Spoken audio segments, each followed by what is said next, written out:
یا اللہ یا رحمان یا حنان یا المرسلين وعلى آله وصحبه أجمعين أما بعد فأعوذ بالله من الشيطان الرجيم بسم الله الرحمن الرحيم وما خلقت الجن والإنس إلا ليعبدون رب اشرح لي صدري ويسر لي أمري واحلل عقدة من لساني يفقهوا قولي اللهم صل على سيدنا محمد وعلى آل سيدنا محمد وبارك وسلم.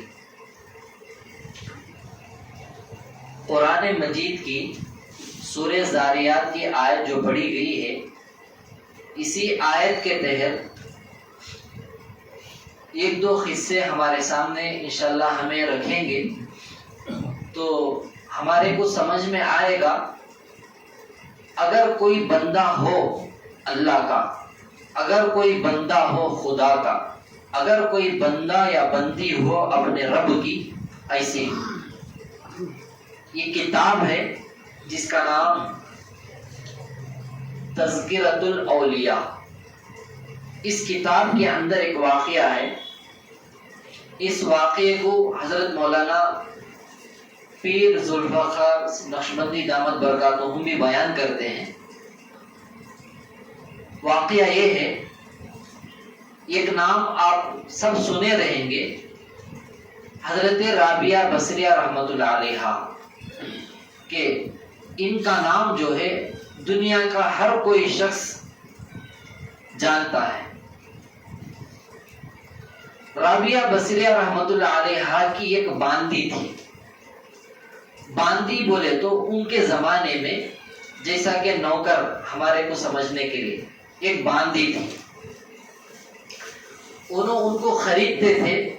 اس زمانے میں ان کے ماحول میں خرید و فروخت جیسا کہ بزنس جو ہوتا ہے، اسی طریقے سے غلاموں کی باندیوں کا بھی بزنس اس زمانے میں ہوا کرتا تھا. رابعہ بصریہ رحمۃ اللہ علیہا کی ایک باندی ایک مرتبہ دوپہر کے وقت آرام کر رہی تھی. دوپہر کے وقت اچانک ایک چور آیا. گھر میں دیکھا کہ کچھ نہیں تھا چرا کر لے کر جانے کے لیے. اچانک خیال آیا کم از کم ایک چادر ہے، اس چادر کو تو لے کر چلے جائیں گے. جو بیڈ شیٹ ہم بولتے ہیں ہمارے علاقے میں، اوڑھ کر جو سوتے ہیں، تو اسے چرا کر ہمیں لے جائیں گے. چور آگے بڑھا. اس چادر کو چرانے کے نیت سے چادر جیسے ہی اٹھایا اس کی آنکھیں چلی گئی.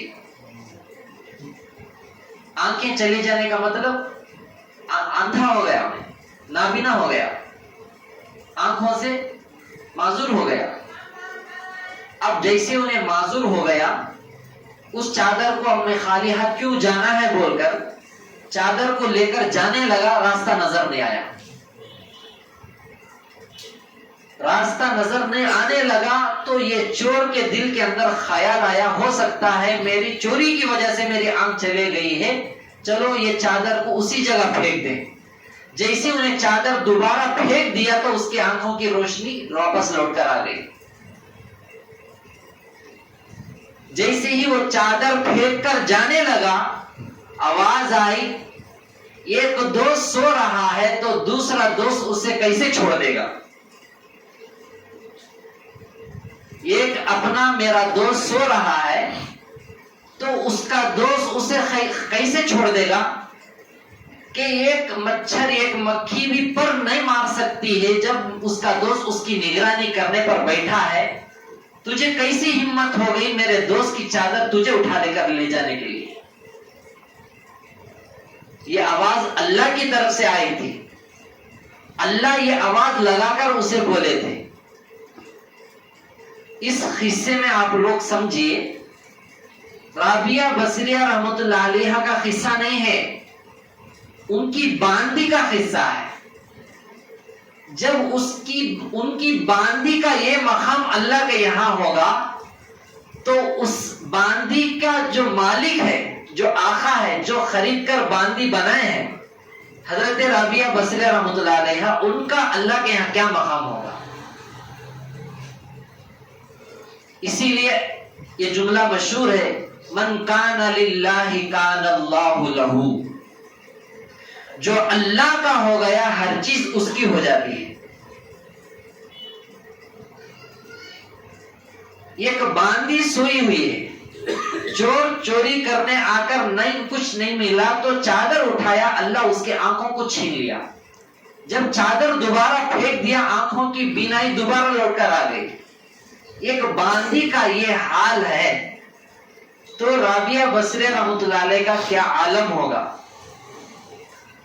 تو یہ مقام اور ایسا ہمارے اوپر اللہ کی توجہ، اللہ کی نگرانی، اور ہم اللہ کا دوست، اللہ ہمارا دوست، ہم اللہ کے عاشق، اللہ ہمارا معشوق، اللہ ہمارا عاشق اور ہم اللہ کے معشوق، یہ اگر بننا ہے تو ہمیں اسے صاف کرنا پڑے گا۔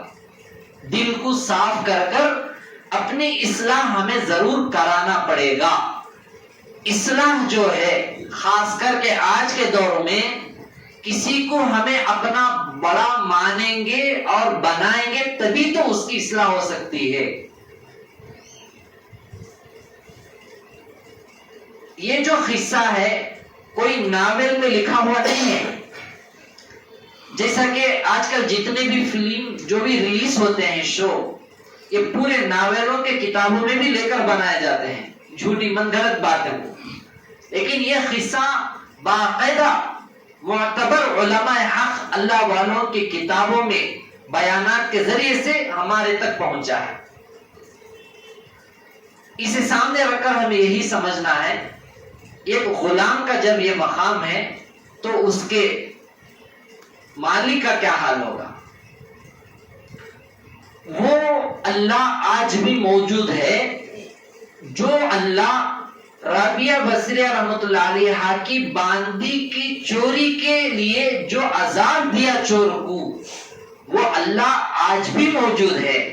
اگر ہمیں اپنے رب کو اس طریقے سے مانیں گے، اس طریقے سے اپنے رب کو راضی کریں گے، اس سے بڑھ کر اللہ تعالی ہماری حفاظت کرنے والا ہے۔ ہاں، اللہ کا ڈر جب کسی بندے کے اندر آ جاتا ہے، اس کے اندر کسی اور کا ڈر نہیں آ سکتا ہے، کسی کا نہیں آ سکتا ہے۔ ایک دوسرا قصہ لے لیجیے، حکایات رومی، مولانا روم رحمۃ اللہ علیہ کے حکایت، یہ کتاب ہے، اس کے اندر یہ قصہ موجود ہے، یہ نام بھی سنے ہوں گے۔ محمود و ایاز ایک صف میں کھڑے ہو گئے کہ بادشاہ اور وزیر، ایک کم درجے کا وزیر، دونوں کی ایسا گہری دوستی آپس میں، وہاں ان کے خاص رشتہ دار بھی، محل کے رہنے والے بھی، محلے والے بھی، شہر والے بھی، گاؤں والے بھی، پوری سلطنت کے لوگوں کے دلوں کے اندر جلن۔ کیا یہ دونوں اتنے جگری ہیں؟ انہیں فقیر ہے، ایاز تو غریب ہے، یہ بادشاہ ہے۔ تو بادشاہ کے ذہن میں ایک مرتبہ خیال آیا، چلو میں سب کا امتحان لوں گا۔ بہت سے لوگ جو ہے ایاز کے بارے میں ڈاؤٹ رکھتے ہیں، نیگیٹو خیالات رکھتے ہیں اور چاڑیاں بولتے ہیں، چغلی کرتے ہیں، دل کے اندر کچھ نہ کچھ کھوٹ ہے، آج پانی کا پانی دودھ کا دودھ مجھے کرنا ہے۔ بادشاہ کی طرف سے اعلان ہوا، آج جو ہے سب کا بھی بادشاہ جو ہے امتحان لینے والے ہیں۔ اب جیسے اعلان ہوا تو سب لوگوں کے اندر کھلبلی مچ گئی، آخر کیا امتحان لینے والے ہیں؟ تو بادشاہ جیسے تخت پر جلوہ افروز ہوئے تو خزانچی سے فرمایا، خزانے کا جو الگ جو گوڑان ہوتا ہے بادشاہوں کا، سب سے اس زمانے کا قیمتی ہیرا لے کر آؤ، اور ساتھ میں ایک ہتھوڑی، اصل وہ ہتھوڑا ہے، ہمیں ہتھوڑی بولتے ہیں، ہتھوڑا لے کر آؤ۔ لایا گیا، بادشاہ ایک کو دیا، جو بڑا وزیر رہتا ہے اسے دے کر لو ہتھوڑا بھی لو اور یہ اس ہیرے کو بھی لو اور اس ہتھوڑے سے اس ہیرے کو ٹکڑے کر دو. اب اس نے کہا یہ نہیں ہو سکتا ہے. اب بادشاہ پوچھا کیوں؟ اس نے کہا بادشاہ اگر یہ اتنا قیمتی ہیرا ویسٹ ہو جائے گا پھوڑ کر تو بہت بڑا نقصان ہوگا، یہ میں نہیں کر سکتا.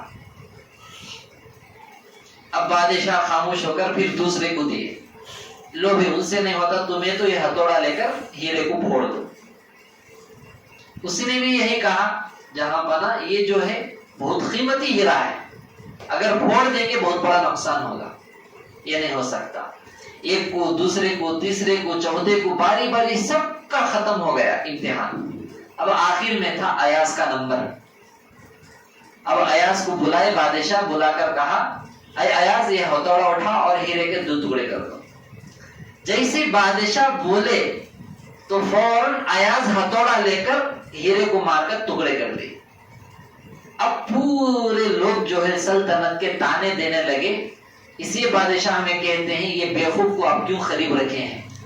اسی لیے کہتے ہیں ایسے نہ جاہل کو نہ سمجھدار کو رکھیں، اتنا بڑا قیمتی ہیرا توڑ کر بیکار کر دیا، نقصان کر دیا.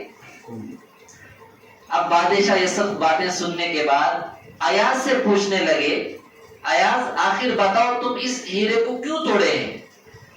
سب لوگوں نے انکار کر دیا، کیا تمہارے کو عقل نہیں تھی کہ تمہیں ہیرا پھوڑ کر توڑ دی، نقصان کر دی؟ اب یہاں سنیے اس کا جواب جو ہے. ایاز نے کہا بادشاہ میرے پاس 2 چیزیں تھیں، ایک آپ کے حکم کو عمل میں لانا، دوسرا آپ کے حکم کو ٹھکرانا. اگر میں آپ کا حکم نہیں مانا تو آپ کی نافرمانی ہوگی، اگر میں ہتھوڑے کو توڑ دیا آپ کی فرما برداری ہو جائے گی اور ہتھوڑے سے ہیرا ٹکڑے ہو کر بھکنی ہو جائے گا. لیکن میں دونوں کا حساب کیا تو مجھے جو ہے سب سے زیادہ آپ کا حکم بہت بڑا میرے نظر میں تھا، اسے بجا لانا ضروری تھا، اس لیے میں اسے توڑ دیا. تو بادشاہ تو کہنے لگے اسی لیے میں ایاز کو قریب رکھا ہوا ہوں، اسی لیے ایاز یہ مقام کو پہنچا ہوا ہے. سلطنتوں میں بادشاہوں کے یہاں اتنا آسان نہیں ہوتا ہے کسی ایک غریب فقیر کو جو ہے بادشاہ کا قرب حاصل ہو جائے، اتنا آسان کام نہیں ہے. جیسا کہ سی ایم ہے، پی ایم ہے، ایم ایل اے ہے، ان کے پاس جا کر قریبی بھروسہ مند ہونا اتنا آسان نہیں ہے. اب کے زمانے میں اٹک گئے تو رشوت دے کر بچ جاتے ہیں، لیکن وہ زمانے میں بادشاہوں کے اٹک گئے تو گردن ہی چلے جاتی ہے. تو اس قصے سے سبق یہ لیجئے، ہمارے سامنے جب ہمیں کسی کو بڑا ماننے لگے ہیں، اپنا شیخ، اپنا روحانی باپ، اپنا استاد، اپنا باپ، جب ان کی بات آتی ہے تو اس بات کو ہمیں بجا لانے والے بننا ہے، بجا لانے والے بننا ہے. ہاں بعض مرتبہ ایسا ہوتا ہے بات بولنے والے کو اس کا علم نہیں ہوتا ہے، اس میں واقعی نقصان ہوتا ہے، دینداری نہیں ہوتی ہے، دنیا کا علم پڑھے ہوئے نہیں ہوتے ہیں. ایسے چیزوں میں ہمیں ماحول کے اعتبار سے سمجھا سکتے ہیں، اختیار ہے، اس میں شریعت اجازت دے کر ہے یہاں پر. بہرحال یہ 2 قصوں سے ہمیں یہی سبق حاصل کرنا ہے، ہمیں اللہ کا قرب حاصل کرنا ہو، کم از کم اس باندی کا قرب جو اللہ سے ہوا تھا، اس کی چادر کی چوری پر اللہ اس چور کے آنکھوں کو نکال دیا. جب واپس پھینکنے پر آنکھیں واپس آ گئی تو اللہ کی آواز یہی آئی تھی اللہ کی طرف سے، ایک دوست سو رہا ہے اور دوسرا دوست اس کی حفاظت کرنے پر لگا ہوا ہے، تو کیا جرأت ہے کسی کو، کیا ہمت ہے کہ اسے نقصان پہنچائے. اگر ہمیں 24 گھنٹے اللہ کی یاد میں رہیں گے، ہمارا محافظ اللہ ہے. جناتا حفاظت نہیں کرتے، یاد رکھیے، جناتا حفاظت نہیں کرتے، موکل بھی حفاظت نہیں کرتے، کوسے باباوں نے بھی حفاظت نہیں کرتے، اللہ والے بھی حفاظت نہیں کرتے. اللہ والوں کی دعائیں اور توجہ ہوتی ہے، اللہ اسے ذریعہ بنا کر اللہ حفاظت کرتے ہیں. یہ ہمیں اپنے دل و دماغ میں بٹھا لینا ہے. اور دوسرے قصے سے ہمیں یہ سبق لینا ہے، ہمیں اگر کسی کا حکم کسی کو ہمیں ماننے لگے ہیں، ان کی باتوں کو ہمیں 100% بجا لانا ہے، جہاں کہیں بھی ہو، کدھر بھی ہو، کچھ ان کا کوئی ارشاد ہو گیا، فرمان ہو گیا، حکم ہو گیا، میرا کام گیا تو گیا، میرے گاڑی کا پیٹرول گیا تو گیا، میں پیدل تو جاؤں یا کسی میں تو جاؤں، وہ کام مجھے پورا کرنا ہے، اسی کو کہیں گے۔ جب انہوں کرنے لگیں گے وہاں ان کا انشاءاللہ اللہ تعالیٰ اصلاحی تعلق جو ہے بڑھانا بھی شروع کر دیں گے، اور ان کے اندر کچھ نہ کچھ تبدیلی آنا شروع ہو جائے گی۔ اور آخری واقعہ یہی ہے، ایک دو مرتبہ ہم اسے بیان بھی کرے ہیں، باپ بیٹا اور گدھے کا قصہ۔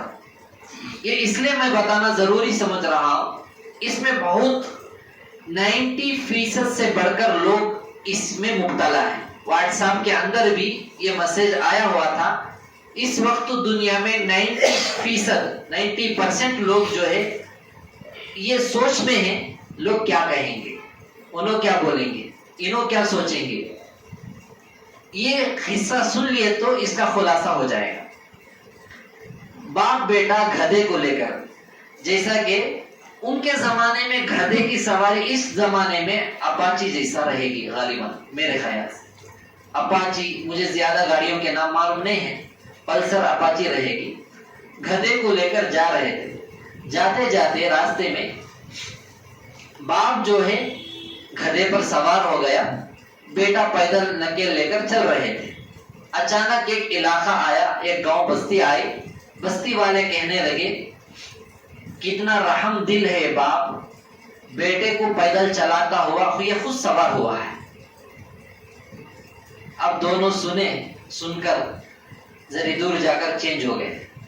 باپ بولے بیٹا تم سوار ہو جاؤ، میں پیدل آتا ہوں۔ اب جاتے جاتے اور ایک آبادی آئی، ایک علاقہ آیا، ایک قریہ آیا، وہاں کے لوگ کہنے لگے جیسا کہ اگر یہ تجربہ ہونا ہے، بعض محلوں میں، گلیوں میں، کھیڑوں میں، گاؤں میں اکثر لوگ چاہے مستورات ہو مرد حضرات ہو، ان کا آدھا دن گھروں کے باہر سوڑیاں پر گزرتا ہے۔ ان کا کام کیا؟ آنے جانے والوں کو نام رکھنا، ان کے بارے میں بول لیتے ہیں نا، کھجلی کرتے ہیں نا، ایسے ملیں گے آپ لوگوں کو، ایک دو جگہ ہمیں بھی دیکھے ہیں۔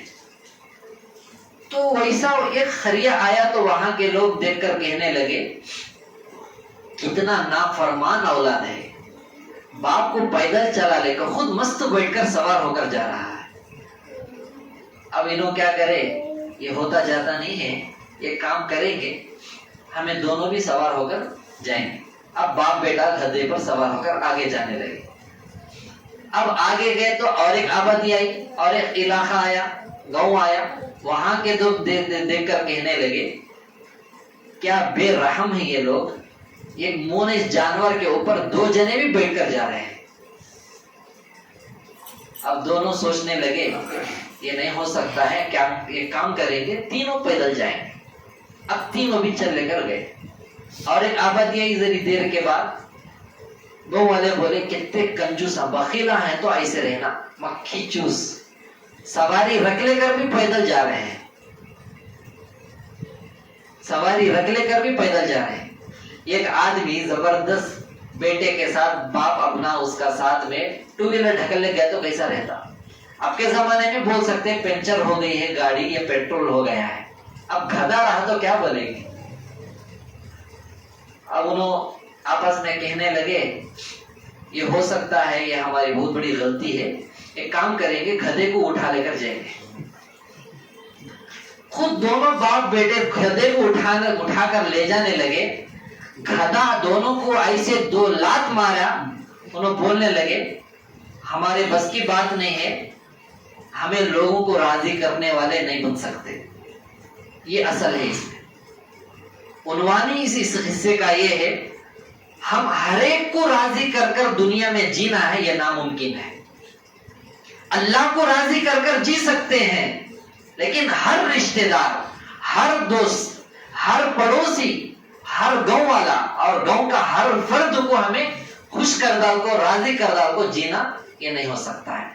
تو ان دونوں کو بات کب سمجھ میں آئی؟ گدھے کے 2 لاکھ کھانے کے بعد سمجھ میں آئی۔ تو اس قصے سے ہمیں سبق یہ لینا ہے، اللہ مجھے دیا ہے، پیٹ جلتا ہے تو لوز موشن ہو جاندے، ہمارے کیا کرنا ہے؟ ہمیں جا کو وار ایسے لگ دینا نہیں ہے، پیشش بھی لگ جاندے۔ اللہ مجھے دیا، میں شکر ادا کر کے جا رہا ہوں۔ ہاں اللہ سکت دیا ہے، ساتھ دیتے ہیں، نہیں ہمارے کو معلوم ہے کیا صحیح ہے کیا غلط ہے، ہمیں اپنے راستے پر رہبری سے جا رہے ہیں۔ تو ہمیں اپنے کام میں لگنے کے بعد، دین میں اور دنیا میں صحیح علماء کی رہبری کے بعد، سمجھ میں آ جانے کے بعد ہمارے کو لگے رہنا ہے۔ ایو انہوں کیا بولتے کی، ایو انہوں یہ کیا بولتے کی، جیسا کہ تو گیا تھا کیا، کتنے جنے آئے تھے، کیا بولے، ایسا کرتے ویسا کرتے، ایسے چیزوں میں اگر پڑیں گے ہماری ترقی کبھی بھی نہیں ہو سکتی۔ حضرت پیر ذوالفقار صاحب نقشبندی دامت برکاتہم یہ قصے کو بول کر بولتے ہیں، دنیا کے اندر ہمیں ہر ایک کو راضی کر کے جینا ہے، یہ ناممکن ہے۔ ہاں رب کو جو راضی کر لیتا ہے انہیں کامیاب ہے، انہیں کامیاب ہے۔ لوگوں کو راضی کرنا ہے۔ اب میری سوچ کے حساب سے میں آپ کو مثال دیتا ہوں، میں امام صاحب ہوں، نماز پڑھاتا ہوں، میرے پیچھے 500 لوگ نماز پڑھتے ہیں۔ ایک مقتدی آ کر کہے مولانا امام صاحب نماز ذرا جلدی پڑھا دلو، میں جلدی پڑھا ڈالا، اور ایک مقتدی آ بولتا کیا اتنا جلدی پڑھاتی ابھی وضو کرتے ہیں تمہیں رکوع میں چل جاتی، اچھی بات بول کو دیری شروع کر ڈالے۔ اب اور ایک جنے آتے رکوع لمبا کر رہے، اور ایک جنے آتے سجدہ لمبا کر رہے، چھوٹا کر رہے، بڑا کر رہے۔ بعض آتے سورہ رحمانیش پڑھو مولانا آج تمہیں آئی تو، سورہ رحمانیش قرآن ہے، دوسرا قرآن نہیں ہے۔ اگر 500 مقتدیوں کی بات کو اگر امام لے کر چلے گا، انہیں بولے گا امامت سے بہتر ہے کیا تو رکھ کر بکا لے تمہیں۔ اگر یہ مثال نہیں ہے، بس چلانے والا ڈرائیور، پاسنجر بیٹھے ہیں 180، ذرا تیز چلا بولتا ایک جنا، اور ایک جنا نکا ذرا سلو چلو۔ اب ڈرائیور ہر ایک کی بات سنے گا تو انہیں بولے گا تمہیں خود پورے ڈھکلے کرو میں بڑھیا تو دنیا ایسی ہی ہے، دنیا کے لوگ بھی ایسے ہی ہیں، اس لیے ہمارے کو ایسے چیزوں میں پڑھنا نہیں ہے۔ اگر پڑھ گئے، اب وہاں تو گھر مار کر سدھار دیا، اب ہمارے کو کوئی مار کر سدھارنے والے نہیں، اس لیے ہمیں خود انشاءاللہ صحیح عمل پر کھڑے ہو جانا ہے۔ دعا کریں کہ اللہ تعالیٰ جو بھی بات کہی گئی سنی گئی، سب سے زیادہ کہنے والے کو اللہ تعالیٰ عمل کی توفیق نصیب فرمائے۔ آمین وآخر دعوانا الحمدللہ رب العالمین۔